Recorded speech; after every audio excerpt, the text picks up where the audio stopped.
Welcome, everyone. I am Julie Battilana. I am joining you today from Harvard University, where I am a professor of organizational behavior and social innovation. I am truly honored and delighted to kick off the first ever Global Forum on Democratizing Work. I'm joined by Isabelle Ferreras and Dominique Méda, my two co-authors on the Democratizing Work op-ed, which has since evolved into a book-length manifesto thanks to your engagement with its core principles. During the first lockdown in the spring of 2020, we were struck by the high stakes of the pandemic for workers. Indeed, the crisis the pandemic has generated have revealed a paradox. Though we continue to applaud the work of essential workers, a term that is so well deserved, our society too often continues to treat human beings as mere resources. The pandemic presented an opportunity to launch a public dialogue and public action to recognize every worker's contribution adequately and to put people and the planet back at the heart of our economic and social systems. With the unexpected and very humbling success of the op-ed, which was signed by thousands of people across the globe, the group of female scholars behind this effort felt a responsibility.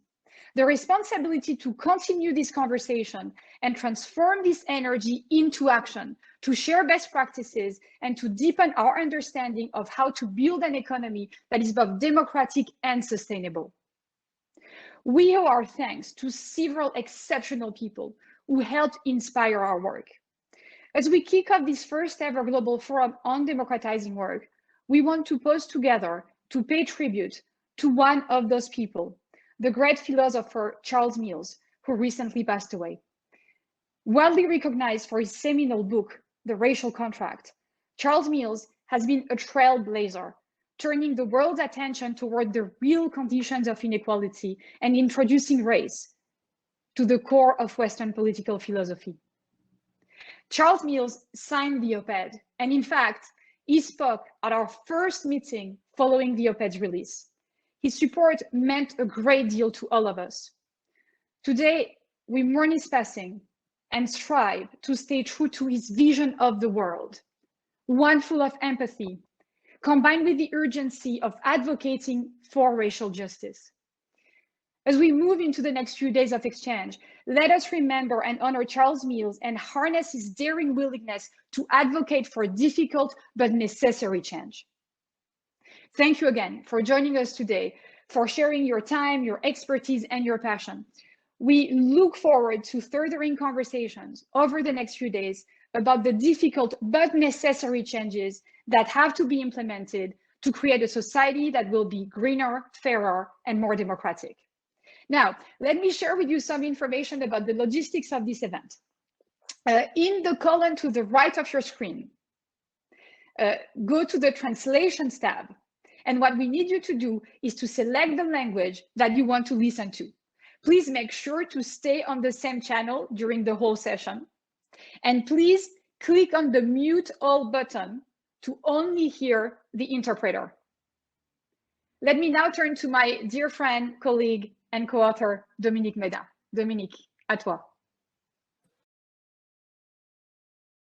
Thank you so much, Julie, and good day to all of you. I'm really happy and glad to be with all of you today. And I'd like to remind you that since our manifesto was indeed gratified by a lot of positive echo and success, it was translated in dozens of different newspapers and languages, and that's how and when we decided to co-write a book which would enable to deploy and disseminate all the ideas that we had contained in the initial seminal article we wrote. This book was published last autumn in French, last summertime in Portuguese, with a few extra chapters included by some Brazilian writers, and it will also be released next springtime at the University of Chicago Press in English, while other languages are still work in progress. Given that the interest for the three pillars, our three main ingredients of this manifesto, has not ceased to grow. In last May, in the national newspaper, we've decided to launch a global forum in order to discuss these three principles with you. So as most of you know, we were preparing and working on this subject together with you, and today 16 different countries have a national chapter that was developed and drafted already, and some more is likely susceptible to be developed during those 3 days. So the forum was conceived as a forum going beyond simple and sheer chatter or agitation, basically, and trying to orchestrate some sort of order. We're trying to aim at something going beyond the usual academic conference by creating a forum where all the stakeholders can interact and begin to build a common understanding of the stakes basically included in this manifesto. So, among others, the practitioners of democratizing and ergonomics, the trade union leaders, and also the leaders of environmental as well as human rights defense organizations and political decision makers or youth, as well as a number of students are represented, as well as citizens as a whole. So all of you are expected here at this very World and Global Forum on the subject of work democratization. I'll now give the floor to Isabelle, who will tell us more in Spanish about her views in order to reflect the multicultural and multilingual and the end of the world plenary dimension of this forum. Hello, good afternoon, good evening, everyone. So I'm going to speak in Spanish. So to begin, at the beginning of this event, we want to share with you some ideas in regards to its philosophy. This is your event. Simply, we just put a framework to work to help us in our debate to take seriously the three principles of the manifest. Throughout the conference, please take into account that there is not a great team behind this event. As a matter of fact, we have auto-financed this event because we wanted to keep being independent. So please take this into consideration. You are, in fact, a co-organizer, a co-organization of this event.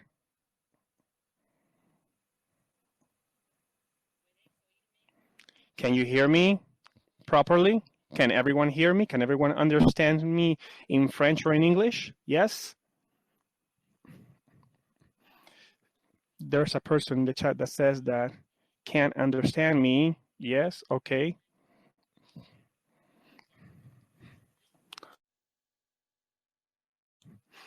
Very well.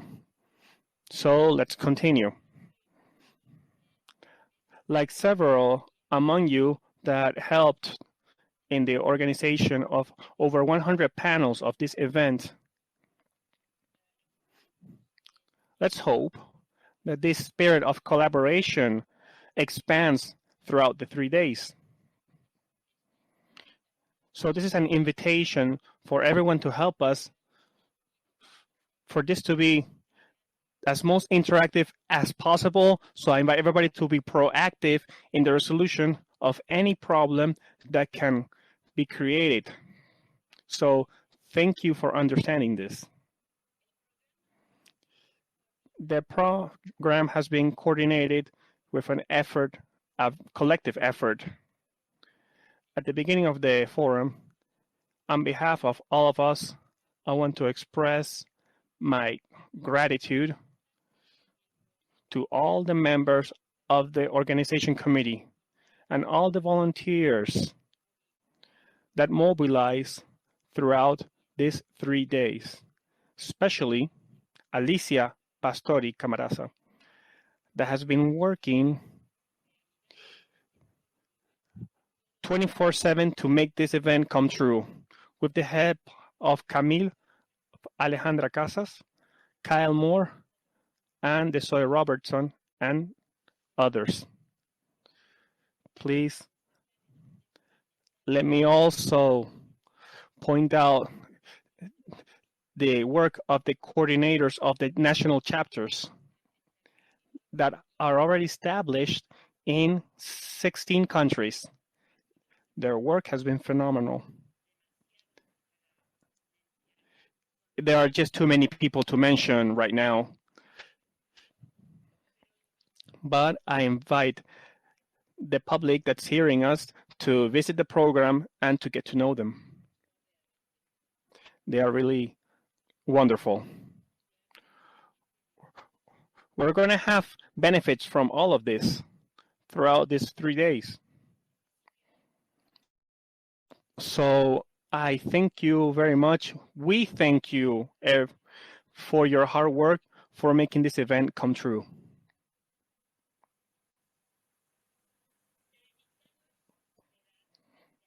So let's close this opening, inviting everyone to join one of the panels, one of the last panels, which is panel 07S05, and it is What's Next. This is an invitation for people that want to discuss about the future about this global forum. And we hope that the people that are there in the national chapters in one of the 16 countries, but also if you like the forum, we hope to see you in this panel so we can debate together in regards to the future and what we will be doing after this forum. So have a splendid forum. Let's continue. And back to you, Julie. Thank you, Isabelle. Now, let us move into the content of today's plenary, as I have the distinct honor to welcome Professor Kwame Anthony Appiah to the Global Forum. Kwame Anthony Appiah is Professor of Philosophy and Law at New York University and Lawrence Rockefeller University Professor Emeritus at Princeton. Born in London, he moved as an infant to Kumasi, Ghana, where he grew up. He took BA and PhD degrees in philosophy at Cambridge. He has taught at the University of Ghana, Cambridge, Yale, Cornell, Duke, Harvard, and Princeton universities, and also as a visitor at the École des Hautes Études en Sciences Sociales. He has been president of the Pan-American Center, the Eastern Division of the American Association, and the Modern Language Association. He has also been the chair of the American Philosophical Association and the American Council of Learned Societies, and he serves on the boards of the New York Public Library, the Public Theater, and the American Academy of Arts and Sciences. In 2012, he received the National Humanities Medal from President Obama. He has written the New York Times column, The Ethicist, since 2015. He is the author of more than 20 books that have been a great source of ideas and inspiration for so many of us in the audience today. And his work has been translated into 20 languages. His most recent book is The Lies That Bind, Rethinking Identity. Professor Appiah, thank you so much for being with us today. It is an honor to have you deliver the first keynote of the Global Forum.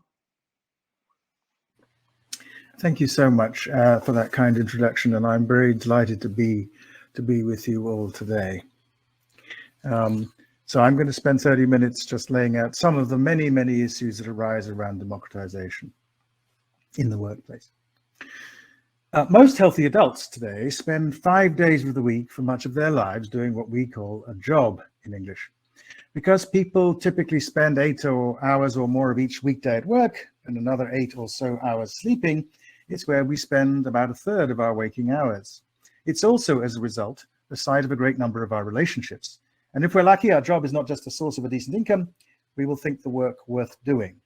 We can also hope to be esteemed for achievements at work, so we can take pride in what we do, and it may be a source, therefore, of self-esteem. These are possibilities for work of every kind. For the supermarket bagger with Down's syndrome, whose cheerfulness is appreciated and which she knows is appreciated by many of the shoppers she sees regularly, as well as for the litigator whose skills are recognized in rewards from her peers, for the elementary school teacher who watches her proteges grow into successful young men and women, as well as for the Nobel laureate who in economics or medicine or literature. Work can also be a source of identity. It may give you a profession, conferring on you the status of an auto mechanic, a beautician, a journalist, a nurse, a lawyer, or a teacher. And often, along with wealth, education, and connections, your job helps fix your social class and therefore styles your habitus. Having started work in our late teens or early 20s, we're likely to continue working for another half century or more. And in retirement, when we're no longer doing paid work, or at any rate doing much less of it, we may suffer the loss of the sense of purpose that an occupation once gave us and feel nostalgia for the daily rhythms of our job.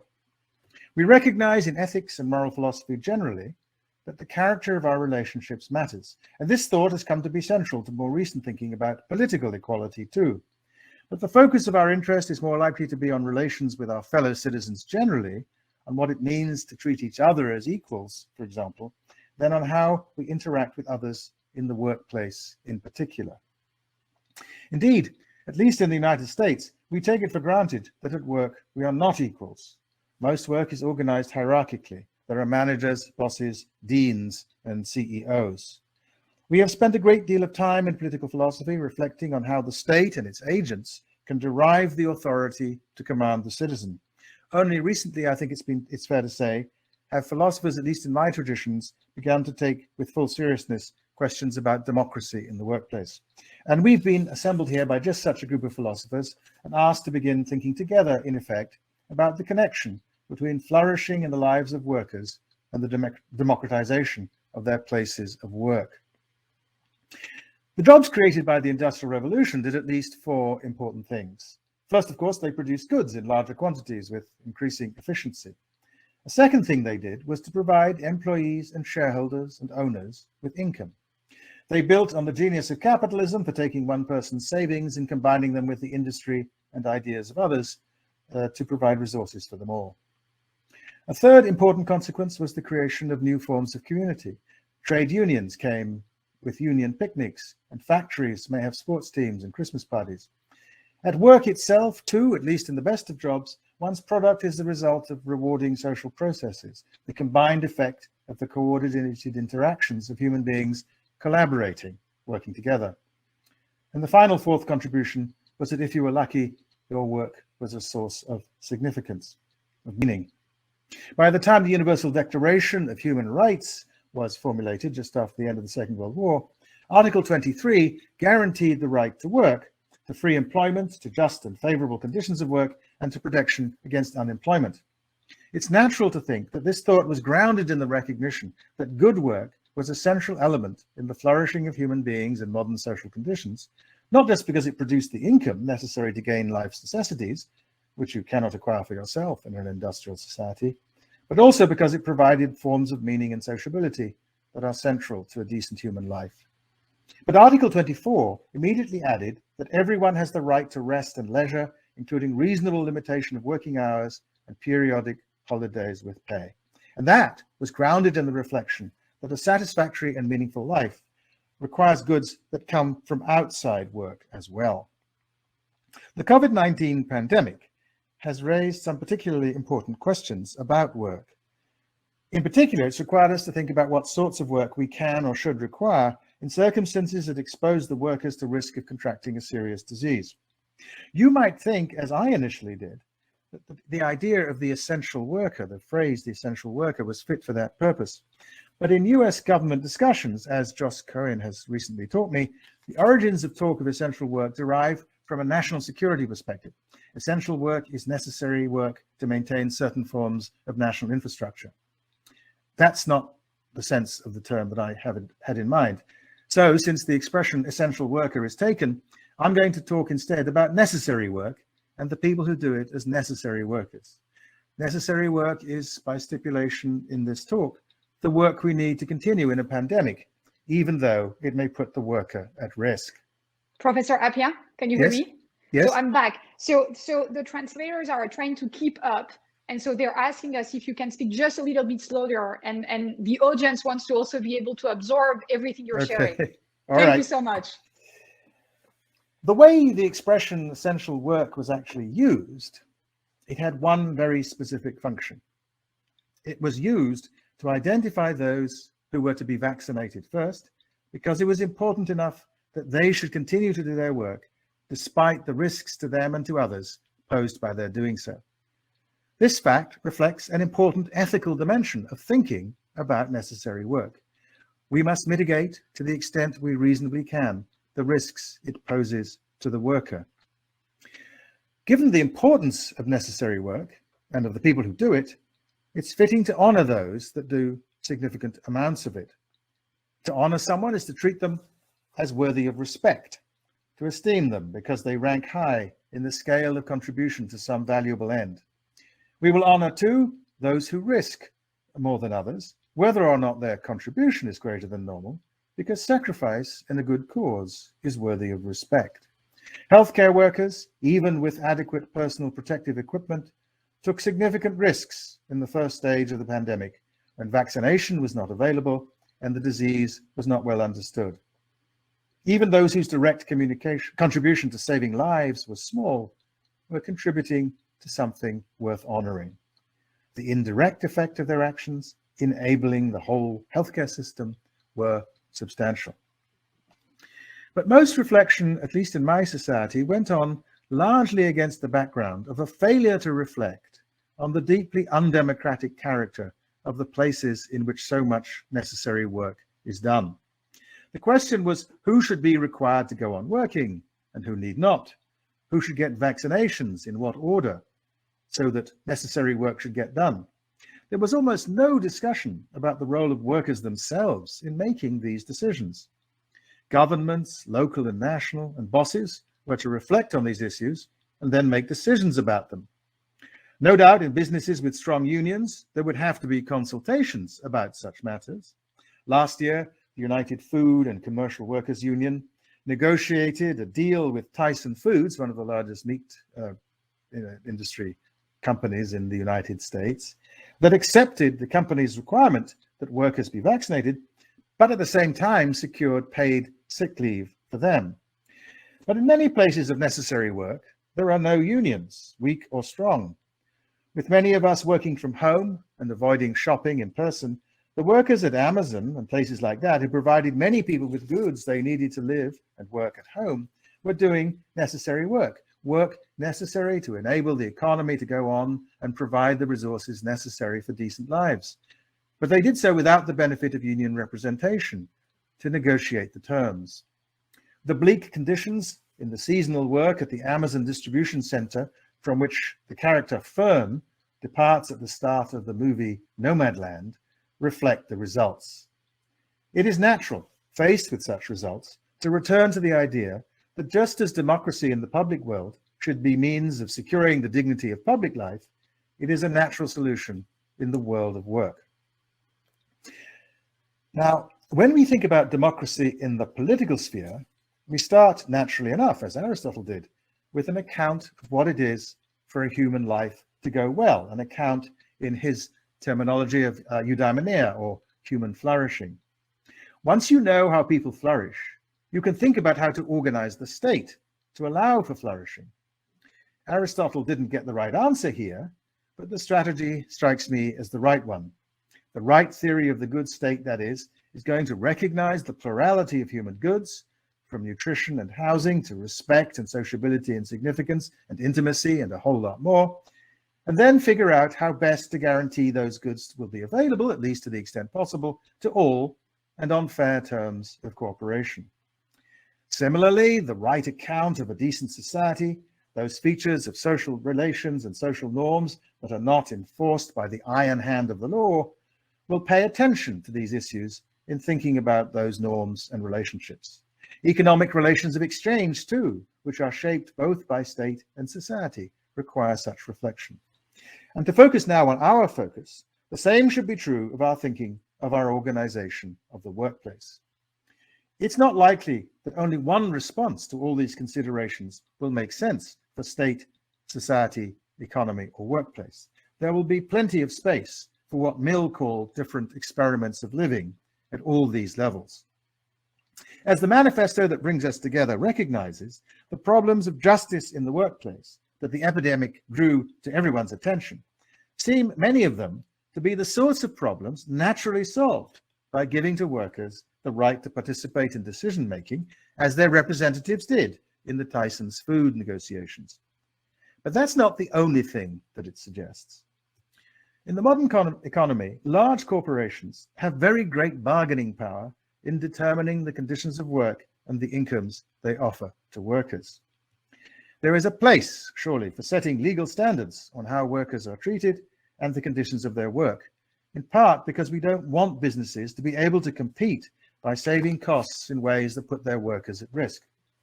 One reason some favor a move to a universal basic income is because it increases the bargaining power of individual workers.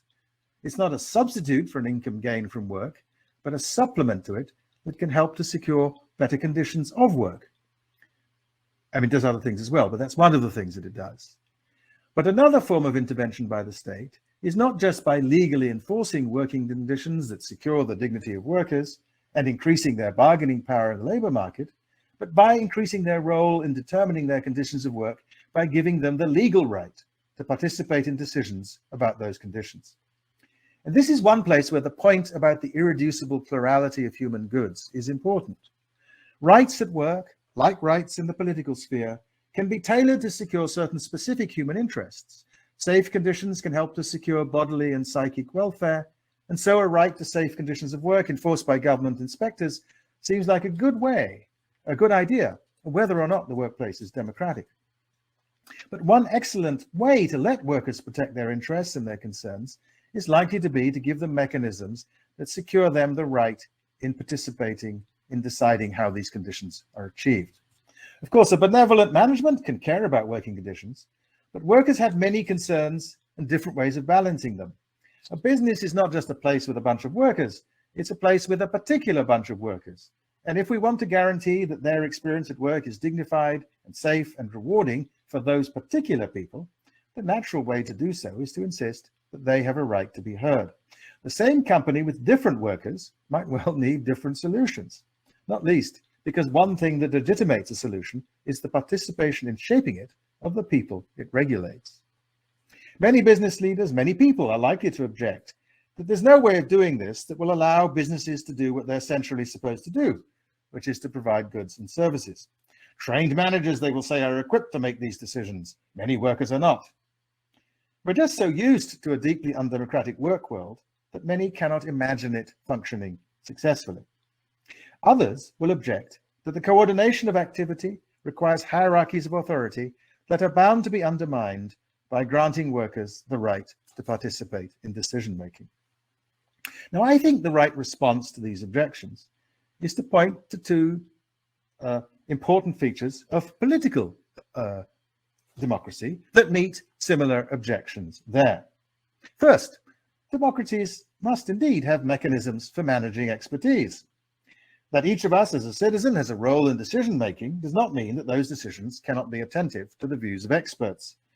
We've had some difficulty in the pandemic in making sure that decisions about vaccines and other elements of the response are made in keeping with the best relevant current scientific understanding, in part because it can be difficult for citizens to figure out who the experts are and what forms of expertise are relevant. But in the end, by and large, despite democracy, as it were, we've largely ended up following the science. Pure technocracy faces the problem where we just tell the experts that they get to decide, faces the problem that any entrenched elite produces, namely that the government will look to the interests of the governors rather than the governed. Plato suggested that we solve this problem by developing an elite that was especially psychologically prepared for office. But the real challenge to rule by experts is that experts are often uncommonly unaware of their own fallibility and unreasonably unwilling to accept challenges, as well as likely, as we all are, to mistake their own interests for the common good. So I'm inclined to favor political democracy, in which the experts are subject to democratic control, despite its epistemic risks. And I take the same view about the workplace. And there's actually an even stronger case for workers' democracy in this respect than there is for political democracy. In political democracy, one major form of democratic participation is through the vote. But as many theorists have observed, since the impact of my vote on the outcome in most elections is minimal, I don't have a huge stake in informing myself about the issues. Workers' democracies give authority to people over a domain about which they are bound to be, in some respect, experts, namely the effects of decisions on their own conditions of work and its products, and about which they already have reason to keep themselves informed, even when they don't have authority. And the workers' interests include an interest in the success of the corporation, whose failure would naturally deprive her of a job and lose her the returns to human capital that her time on the job has developed. Also, finally, in many workplaces, workers will have reason to think that their vote may sometimes be important, not just in the sense of determining the outcome, but in another way, in determining the size of the vote on the winning side, which can be important in deciding the legitimacy of the outcome. And the second thing I want to remind us of is that democracy is not inconsistent with hierarchies of authority in specific domains. Democracies run armies with chains of command. Judges have authority in courts, police officers in the regulation of traffic. In other words, in making proposals for workplace democracy, nobody is suggesting that there will be no delegations of authority. In the end, though, what will matter in developing the case for workers' democracy is not just an abstract argument that we need to be guaranteed the right to participate in managing the organizations for which we work, because that is the only way to secure our flourishing in the domain that takes up so large a part of our lives. That abstract argument is important and motivating, of course. That's why I just paid attention to it. But as in the political sphere, the idea of democracy is complex and involves many elements. In a democracy, the people are governing the state together, we say. But to cash out this idea, we in fact need many citizens playing many roles. Some will serve as public servants, as soldiers, police officers, civil servants, judges, or elected officials, employed to do the work that is required if the state is to do anything at all.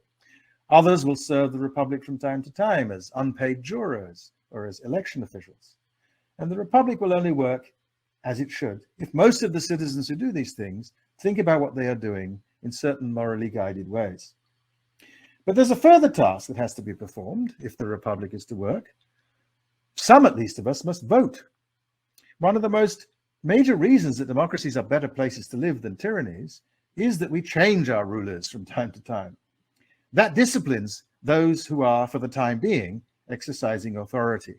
An effective lifetime guarantee for incumbencies, able, once they arrive, to steer the state's resources to those who will continue to vote for them in return, exposes them to temptations it is hard to resist. We already make the management of public corporations formally subject to the votes of stockholders. Why should there not be something that workers play a role in too? Even if they're met, however, the discipline of the threat of removal only works if voters' choices are responsive to what elected officials actually do. And that requires that there both be reliable sources of information about their activities and that enough of the voters pay attention to it. The first of these conditions means that someone has to be engaged in investigating and reporting on public affairs, paying attention to what is happening, deciding what is important, and making it known. So, for the state to succeed, we need freedom of the press and a press that takes its function seriously. Analogous arguments mean that in a functioning democratic workplace, there needs to be a kind of transparency and mechanisms by which workers are informed about what is going on by people whose job, and perhaps whose vocation, is to make sure, as a free press does, that the relevant decision makers, the workers in this case, are properly informed. This is a role traditionally taken by many union officials. But democracy isn't just a system of government. It's a form of society. In democracies, people relate as equals. It's a system of a democratic ethos when a Danish prime minister bicycles to her office. But that is consistent with political figures exercising leadership in some domains, as the Prime Minister of Denmark clearly does. Democratizing the workplace is not just a matter of finding institutional expression for the workers' participation in determining the direction of a business. It's a matter of seeing each member as an equal member of a functioning community. And if an equal member, then governed, I believe, by a shared ethos. When we talk about professional ethics, we mean something like the set of norms distinctive of a particular occupation. They govern you as a member of a profession or guild in matters related to your professional work. And in a corporate entity whose members are together producing goods and services, there needs to be a corporate ethos in this sense too. These norms need not be directly about what you should do. They can also be about what values you should be guided by, or about how you should think and feel about your fellow professionals and the people and the purposes the job serves. I know about the ethos of my profession and my university. We professors should seek to help our students develop autonomy, so a teacher mustn't turn students into disciples. We should respect truth and acknowledge sources in our research. At NYU, my university, we care about being a global institution with campuses and sites far away from New York. We who live and work as professors imbibe these norms through our work. We can tell whether or not colleagues are following them. We respect those who do, and we have perhaps mild contempt for those who don't. Professors should, of course, be good citizens and loyal family members, but these are not professional, nor are they corporate norms. The former is a civic norm, distinctive of the social sphere of politics. The latter is a family norm, distinctive of the sphere of intimate relations. This thought is elegantly developed in the Confucian tradition. Mencius spoke of the 5 relationships: parent and child, minister and ruler, husband and wife, older and younger sibling, and friend and friend. And he spins out of this recognition an account of the distinctive virtues and obligations of each of those 5 spheres. But of course, those 5 are only just the beginning, and relations between fellow workers and between workers and those who make the decision makers in corporations are another example of the kinds of relationships which we need to explore and examine in all their details. In each business, then, there are characteristic values to honor, virtues to develop, norms of behavior to follow, and relationships to sustain. And the workers in a business are the experts on all this, recognizing how the relationships and the norms of behavior and the values and the virtues embody the values. The company learns over time how all these elements, the values, virtues, relationships, and behavior, fit together because they need to evolve as the surrounding social and technological context of their business changes. There is a role for leadership in articulating and developing those norms, though we should be clear that the leadership might sometimes come from someone who's an employee, not just from the bosses. If this is right, then, in workplace democracies, as in political democracies, there are responsibilities as well as rights of membership.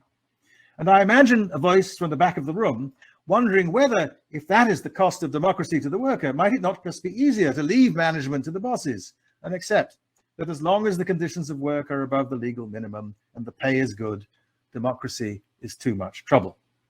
There are, after all, many citizens in the political republic who have made that choice.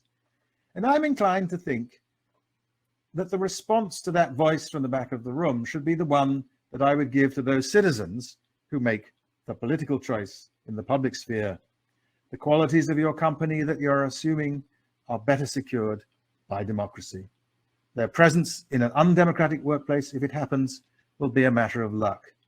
And once your workplace becomes democratic, you ought to do your part in maintaining the goods that come from workplace democracy for you and for others. Not to do so in those circumstances would be a kind of moral failure. Thank you very much. Thank you so much, Professor Appiah, for these remarks.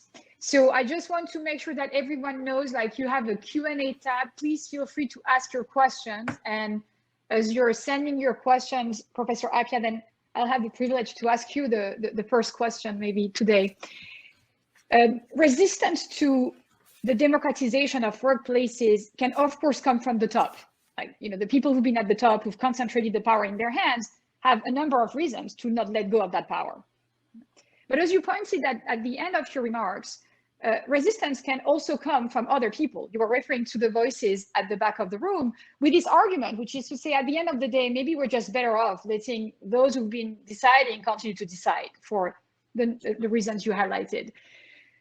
What can we do to overcome that kind of resistance, right? Which is coming from the top, but also from those who have less power and have been oppressed by an existing system, but do not necessarily see why and how they should take action to address these issues. Can you just, excuse me to interrupt, can you hear me? Yes. We can hear you, Isabelle. Yes, wonderful. It will be to ask you again to slow down a bit, because the translators who really want to be true to what you are saying are having a hard time. So and I guess you're getting nice. The double combo, like Professor Appiah was okay, but now you're getting Julie in English who speaks fast with her French accent. So let me ask my question again. So then, Professor Appiah, really the key thing is resistance to the democratization of the workplace obviously can come from the top. People have concentrated power in their hands for some time and have no incentive to try and change their system, although some people, we have to say, want to change that system. But resistance can also come, as you mentioned, from the voices in the back of the room, right? Those who will be saying, well, maybe we're better off leaving things as such. So what can we do to overcome that kind of resistance?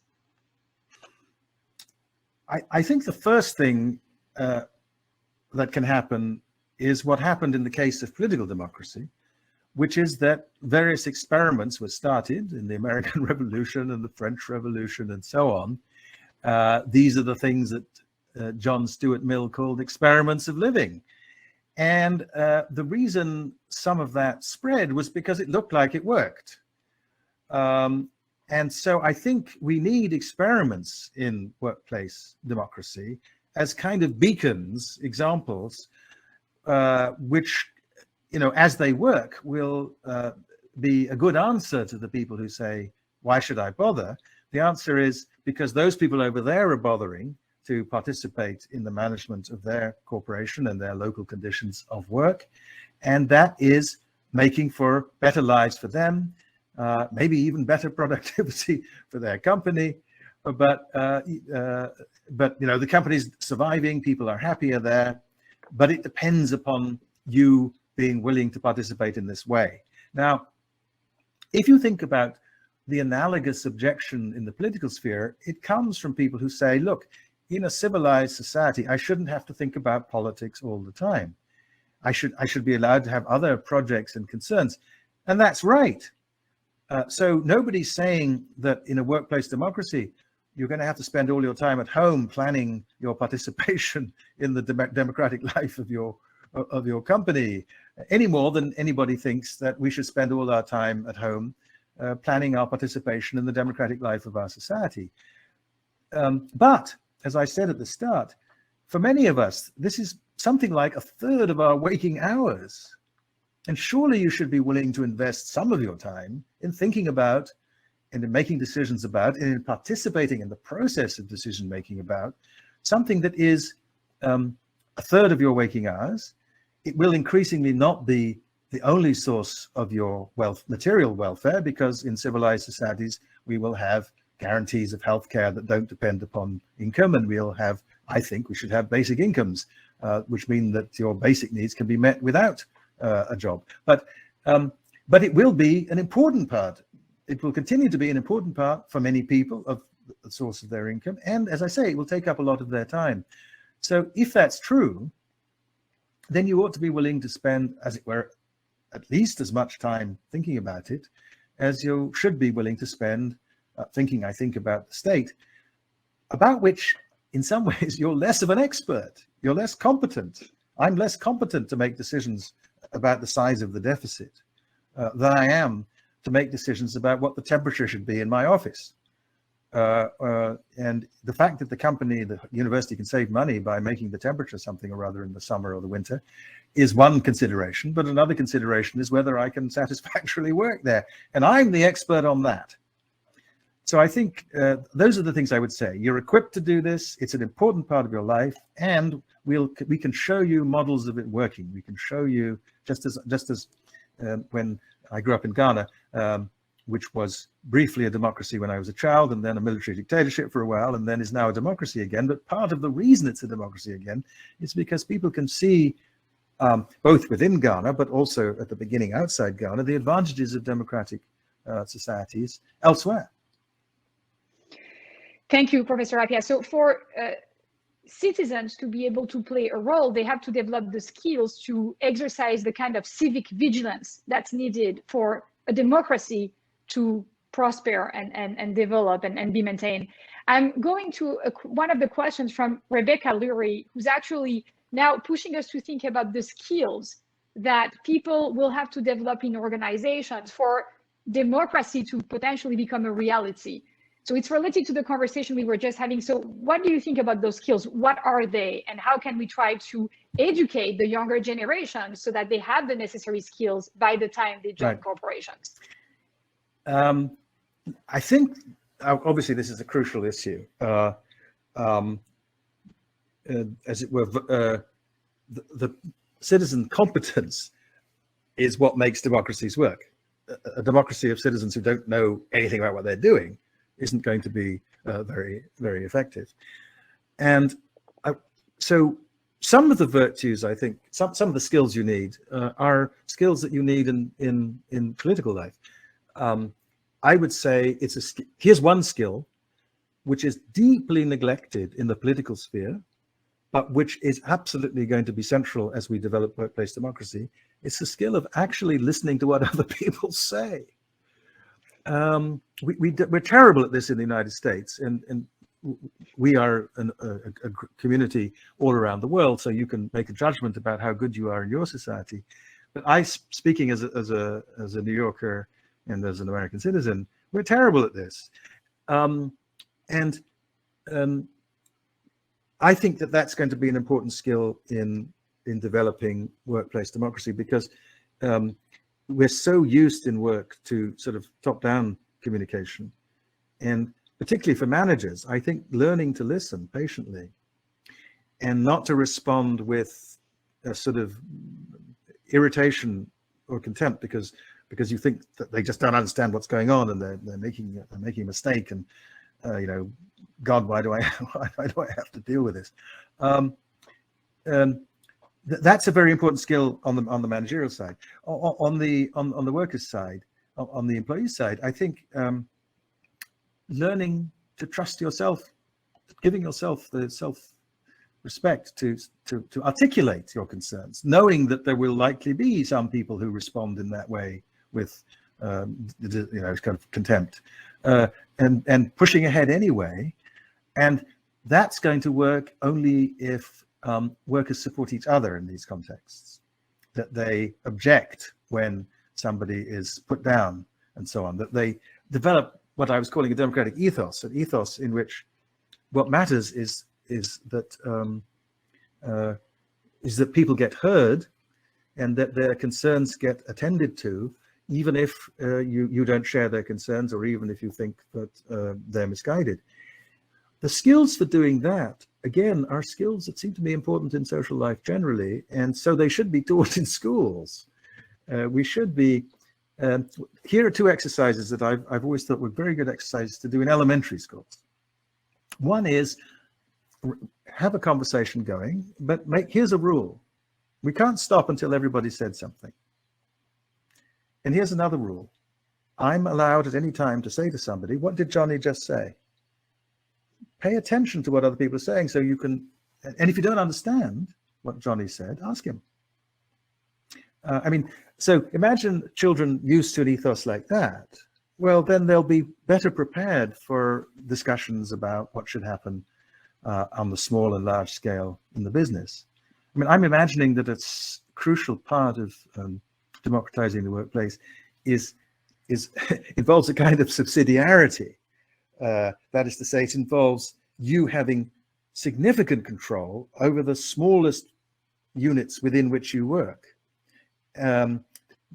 Just as, you know, the European community operates with subsidiarity, you decide things at the lowest level you can.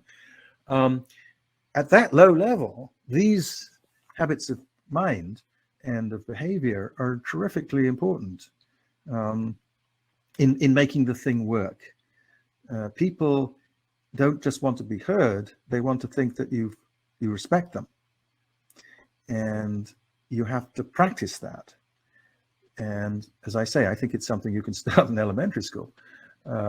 So yes, these are crucial. And, you know, as this practice develops and as more workplaces become more democratic, we'll learn what the skills are. This is a process of learning, I think, about what forms of organization work, and what skills are therefore necessary, given what turns out to be the right way of organizing things. And I think, as I say, this is a place where we should let 100 flowers bloom. We should try lots of different experiments in different countries and perhaps within countries. But the first thing we need to do is to think about a legal framework that obliges corporations to think about this issue, to think about how they will, and to listen to trades unionists and other people in the process of coming to a political decision about what the framework should be. So, Professor Appiah, you highlighted the importance of listening as a skill, and how critically important it is that we instill this mutual respect from a really young age, so that people can engage as responsible citizens in our broader democracy and in workplace democracy. We know that power affects human psychology, and when you are in a powerful position, we know from history, from research, from our own experiences, that two things happen.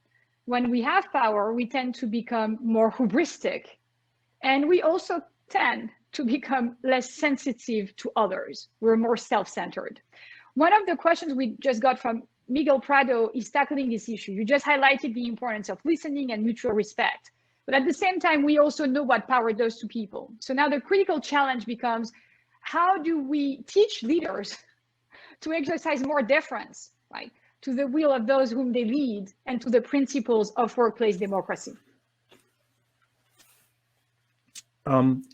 That's again, this is an issue where I think we're going to learn a lot by trying. But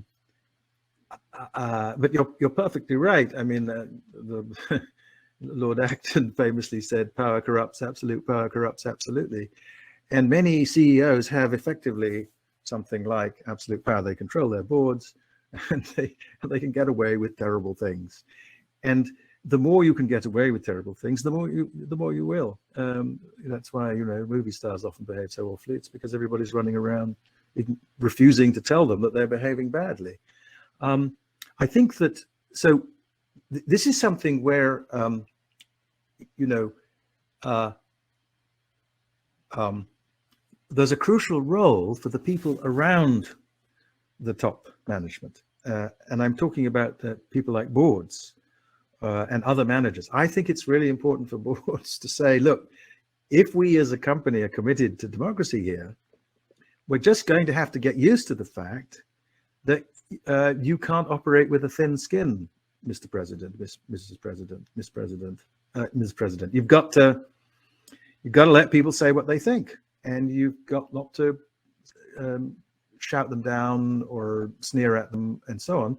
And if you do, you won't be doing your job properly. That is to say, some people who have some power in relation to these powerful people have to be willing to exercise their power to shape the behavior of the top leadership of organizations. But look, there's something, I think, to be said for the view that just as in many political systems, we've decided that the top job is something you can't have for more than a certain amount of time. There's a question about whether we want to allow the kind of power in a democratic workplace. The CEO should have less power, but the CEO will have power. And there's a question about whether we want the equivalent of term limits for bosses, because these bad habits get worse the longer you have these forms of power. Often people are not so bad when they start out. For one thing, they remember not being bosses.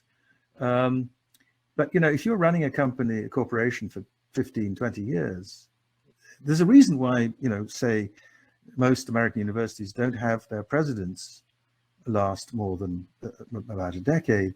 And part of it is that it's a completely exhausting job and nobody really wants to do it for more than a decade. And you know, being a CEO should be exhausting in that way. You should be working very hard for I think, for your company, and so you ought to feel after 10 years, well, you know, maybe I should take a rest. But so I think these are questions which, you know, political democracies struggle with. Long periods. I was in England for part of Mrs. Thatcher's 13 years. I didn't like it at the beginning, but it definitely got worse by the end. She became less and less tolerant, even of the people immediately around her, let alone of anybody else. And that's not a personal failing. It's a systemic problem that there may be some people who are better at it than others. Nelson Mandela was very good at this, very good at disciplining himself. He was raised in a royal Zulu household, so he could easily have turned into the kind of powerful person who doesn't listen to anybody, but he disciplined himself with the knowledge, which came through the experience of running a very democratic organization like the ANC, that his job couldn't be done properly unless he was patient and attentive and genuinely respectful of views that he didn't share and that he could explain the errors of, but that he nevertheless had to deal with as the leader of a democratic society. And I think CEOs will have to learn how to do that. But as I say, I think you know, as long as we have boards, boards should be, which in my view, of course, are going to have more worker representation in the future. So there'll be people on the board who are particularly attentive to this question, one hopes. Thank you, Professor Appiah. So we have 2 minutes left, a number of great, fascinating questions. So please stay on, everyone. We'll continue the conversation in the following panel. Maybe one last question, Professor Appiah. You mentioned the importance of changing the system and changing the law. A number of comments are talking about co-determination, the role of unions, labor laws, new forms of organizing. As you're thinking about those ongoing experiments, is there one that has really captured your attention that you would encourage us to look into because of its potential? This is going to sound like sidestepping the question, but my own view is that is pluralist about this. I think we're going to need lots of different experiments. We don't have enough experiments yet to say what's the best way of doing it, or even what the 3 best ways are of doing it. Different societies have already tried. I mean, there's much more workers' representation in Germany than there is in the United States. So there are, you know, there's track records to look at. My grandmother was a friend of a man called Ernest Shoemaker, who wrote a book called Small is Beautiful, which was about the question of whether human flourishing could be advanced by just making businesses smaller. And there we might have allies among people who, for entirely different reasons, think that smaller businesses might be more efficient because they're more they're more competitive. A world in which Facebook has no competitors means that if Facebook does something wrong, manufacturers in India yesterday were deprived of the capacity to communicate with their customers and with each other for several hours because somebody at Facebook, perhaps more than one person, made a mistake. If there was more competition, everybody would be on 2 platforms, and when one failed, you'd switch to the other. So there are questions. There are internet connecting questions about how all these changes should should go with the larger questions about thinking about how business should be organized, in not just in terms of democratic ways, but in other ways. And just one final point I wanted to make, which is that one of the reasons why workplaces were historically so undemocratic was connected with a feature of society, which was that these were workplaces in class societies, and patterns of deference from working class people to middle class people were not just in the workplace. They were in the entire social world.